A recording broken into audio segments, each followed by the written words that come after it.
파워는 허벅지에서부터 온다. 이번 시간에는 힘의 원천이자 건강의 척도로 불리우는 허벅지 건강에 대해서 자세히 알아보도록 해요. 허벅지는 내장 지방과 혈당을 잡아주며 허벅지에는 우리가 섭취하는 탄수화물 약 70% 정도가 소비되고 있다. 허벅지 둘레가 1cm 이상 감소 시 당뇨 위험률이 9%나 상승한다고 하며 뿐만 아니라 허벅지가 가늘수록 심장병으로 인한 사망할 위험도가 2배나 높아진다고 한다. 학창시절에 투명의자 벌을 받아 본 적이 있는가? 마치 의자가 있는 것처럼 허공에 앉아있는 체벌인데 이것이 당신의 중년을 더욱 건강하고 활기차게 해줄지도 모른다. 의자에 앉은 후 스톱워치를 준비를 하자. 의자에서 엉덩이를 1인치만 띄우고 그 자세로 몇 초나 버틸 수 있는지 체크하자.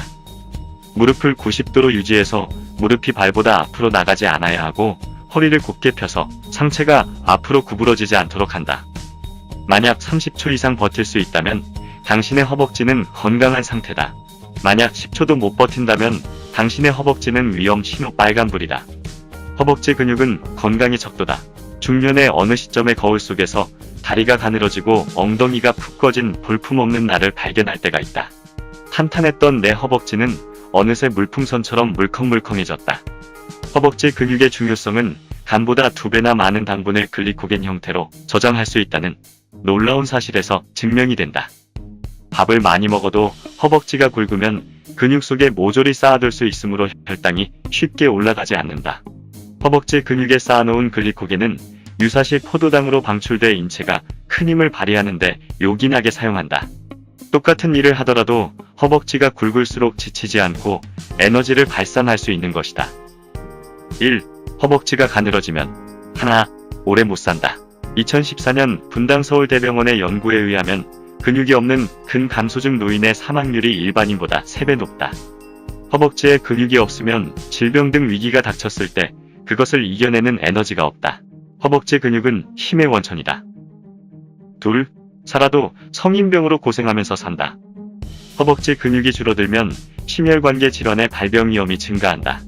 큰 저수지가 있어야 홍수가 잘 조절되듯이 허벅지 근육이 많은 양의 당분을 저장하는 저수지 역할을 하므로 혈당을 잘 조절하는 원리이다.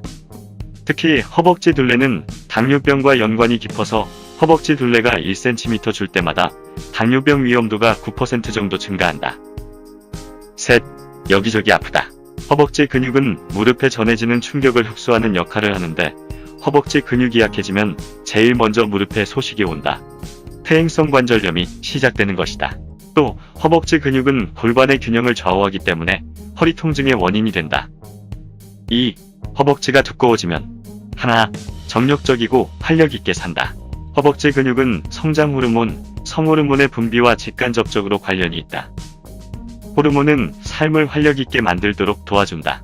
허벅지만 단련해도 성장 호르몬과 성호르몬 분비가 촉진돼 당신의 상체도 우람해진다. 2. 골프도 잘 친다. 골프 선수들을 보면 다들 하체가 좋다. 골프뿐 아니라 양궁 선수의 하체도 그렇고 코리아 특급 박찬호 선수의 허벅지는 26인치로 알려져 있다. 이들의 공통점은 목표하는 한 지점으로 공 또는 화살을 정확하게 보내는 것이다. 이럴 때 가장 필요한 것이 바로 하체의 균형이다. 시니어 골프에 있어서 가장 중요한 것은 기술도 경험도 아니다. 바로 하체다. 하체가 부실하면 공을 원하는 곳으로 보낼 수가 없다. 튼튼한 하체가 있어야만 라운딩 내내 기복 없이 샷을 구사할 수 있다. 겨울이 돼 시즌이 끝나면 다들 실내 연습장에서 샷을 완성시키기 위해 땀방울을 흘리는 사람들이 많은데 그보다는 하체 단련에 힘쓰는 것이 내년의 성공적인 라운딩을 위해서 더욱 효과적인 경우가 많다. 3. 어떻게 하면 허벅지가 두꺼워질까? 허벅지는 나이를 먹으면 줄어들게 돼 있다. 40대가 되면 매년 1%씩 근육이 감소해서 80세가 되면 절반밖에 남지 않게 된다. 그만큼 허벅지를 키우는 것은 힘들다. 특히 앉아서 일하는 사람들은 허벅지 근육이 금방 줄어들기 때문에 운동과 노력을 투자해야만 튼튼한 허벅지를 유지할 수 있다. 하나, 등산을 해보자. 등산하면 튼튼한 허벅지를 가질 수 있을 뿐만 아니라 좋은 공기를 마시고 정서적으로도 도움이 된다. 등산의 큰 장점은 꾸준히 할 수 있다는 점이다. 동호회나 친구끼리 어울리면 몇 년이고 지루하지 않게 운동할 수 있다. 다만 무리한 등산을 하면 하산할 때 무릎 관절에 무리가 많이 가니까 무릎이 좋지 않은 사람은 주의하는 것이 좋다. 둘, 자전거도 좋다. 직접 자전거를 몰고 나갈 수도 있고 집이나 피트니스 센터에서 서 있는 자전거를 타도 좋다. 꾸준히 한다면. 셋, 집에서 손쉽게 할 수 있는 운동. 벽대고 투명의자. 뒤통수부터 골반까지 척추를 벽에 붙인 상태에서 다리를 구부려서 무릎이 90도 될 때까지 내리고 10초간 버틴다. 1. 다리를 어깨 넓이로 벌린다. 2. 벽에 엉덩이부터 뒤통수까지 붙여 떨어지지 않도록 한다. 3. 무릎을 90도가 될 때까지 구부린다. 무릎이 발을 넘어서 앞으로 구부러지거나 등이 벽에서 떨어지면 안 된다. 4.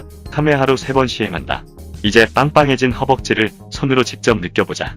실제로 운동 전후 허벅지 둘레를 같은 위치에서 재보면 허벅지가 두꺼워진 것을 확인할 수 있다. 허벅지 운동은 꾸준히 하기가 쉽지 않지만 매일 90초만 투자해보자. 허벅지는 반드시 복리의자로 보답할 것이다. 아무리 강조해도 지나침이 없는 하체 운동. 허벅지와 엉덩이 근육을 키우는 계단 밟기 운동을 생활화하여 굵고 단단한 허벅지 건강을 만들어 가시길 바랍니다. 여러분의 건강 지킴이로서 오래오래 함께하겠습니다. 구독하기는 여러분의 사랑입니다. 감사합니다.